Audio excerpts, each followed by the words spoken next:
Keessa midhagaa Doktor keessummaa dhaddachi dubbii taate waan dhufteef maqaa uummata Oromoo bal'aan ulfaadhi galatoomsin jedhe. Galatoomeettis carraa kana naa kennuu keetiif.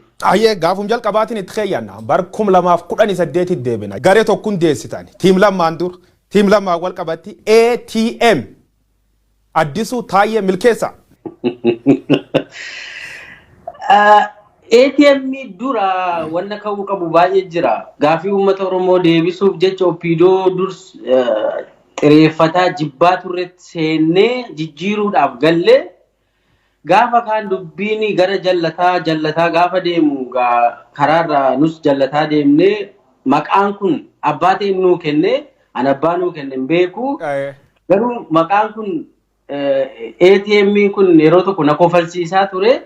haa ta'uuti ammoo wanna nuyi dabagoon irraa ka'ee namni nuu kenne. Gara gaafiti hattaantu yooyu dabru barsiisa yuunivarsiitii turte yuunivarsiitii irra yaamamee aangoon sii kennamee achuma PP dabalamti.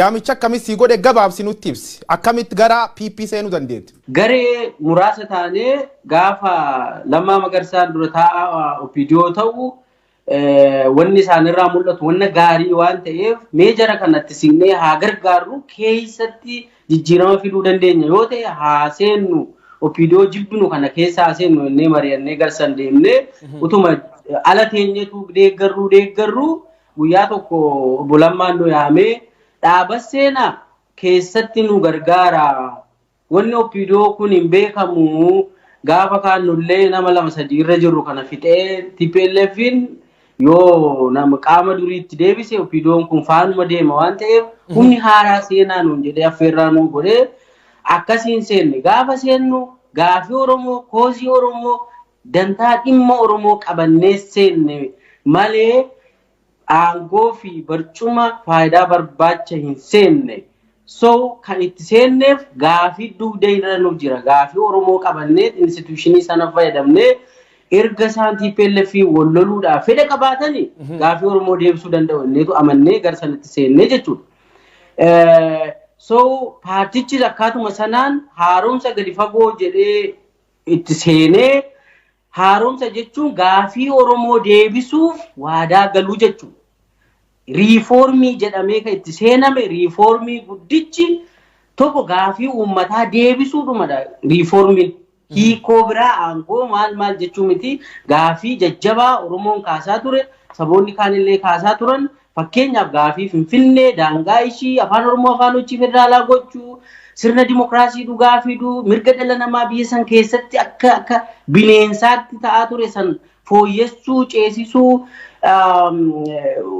dhaaba even walitti fiduu alaabaa Oromoo alaabaa qabsoo bilisummaa Oromootti ceesisuu seenessa biyyaa ka Oromoo haammatu parsantii 50-60 waa'ee Oromoo ka ta'e seenaa Oromoo ka biyyaa gochuu goota Oromoo ka biyyaa gochuu wanna bal'aa tokkummaa Oromoo daran cimsuu waliigaltee Oromoo fi paartilee keessa fiduu gara tokkotti geessuu walitti deemuu gaaddisa hooggansa Oromoolee ka jedhu wanni dhufee jalqabii gaarii irra ture garuu yeroodhaan kana hunda qabanneetu irra waliigallee riifoormii jechuun kanaaf deebii kennuu ture kan warra waliigallee kuni dhaqee ayya kanaaf seenta kanaaf walitti dhuftan waan hedduu aganga kan deebisuuf karoorfattanii dhuftan sun keessa kollee waan deebiftan qabdu yoo hin deebisin maaliif hin deebisin? Hin deebifne takkaa'u sababni hin deebifneef fakkeenyaaf yaa'ii dhaabbattummaa magaala Jimmaatti gaggeessine irratti waan kan deebisuuf maqaa tolfachuu qabnannee Opiidoo irraa ODP jijjiiramne.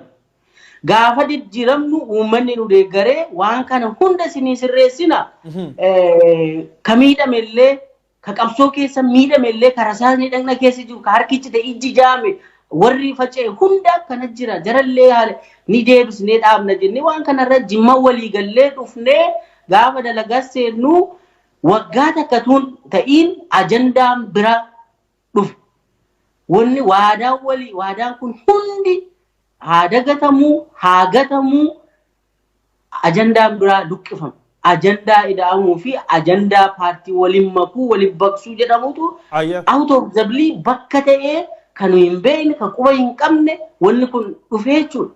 So deebisuu hin dandeenye sanarraa kan ka'ee ideological shift ta'ee jechuudha from ethno nationalism to ethno nationalism achichame wal gaafii sabarraa baqatameetu maqaa biyyaa waan jedhamu ethno nationalism kun dhufee jechuudha waan uummataa waa'ee siyaasa sabaa siyaasa maalii kaasuun maal siin jedhanii boo'icha siin jedhan waa'ee Itoophiyaa qaaquun mo'icha siin jedhan wanni jechuun gaafii sabaa dhimma sabaa paartii sabarratti hundaa'e wanna dhimmoota sabaa ka jedhamu kanarraa baqatameetu gara ajandaa biraa ajandaa faallaacheem kanaaf deebisuu hin dandeenye. Ayyee Oromoo keessa namni aangoon itti kennamtee Abiy Ahmad Ali muummichi ministeera Itoophiyaa kammaan tana is from nowhere namni beekin jiru namni qubu qabin jiru namni aangoo itti kennan tiim lamma sun keessa ati tokko turtee tiim lamma warreedhaan keessa mataan isa nami sadii si xaayiba lamma dabartanii injirtanii jechuudha. Tiim lammaan eessa dhaq yoo du'ellee bakka waal isa uummati nagar maalti san mudate. Tiim lammaa ka inni diigame gaafa lammaan aangoorraa kudeetaadhaan bu'e. Fonqolcha mootummaatu Lammaa Magarsaarra gaggeeffame. Kana namni sirriin gadi qabee hin beeku. Silaa akkaataa seeraa fi heeraati wanni kun Lammaa Magarsaa caffee Oromiyaa dhiyaatee iyyata galfatee iyyanni isaa ragga'uu qaba ture. Akkaan. Ragga'uu qaba ture caffeedhaan. Sababa fedhaa dhiyaatu paartiin aangoorraa ari'atu waan fedhe kaasamu garuu caffee dhiyaatee iyyata galfatee caffee amansiifatee raggaasifachuu qaba ture Lammaa Magarsaa. Iyyatan galfanne wanni ragga'es hin jiru.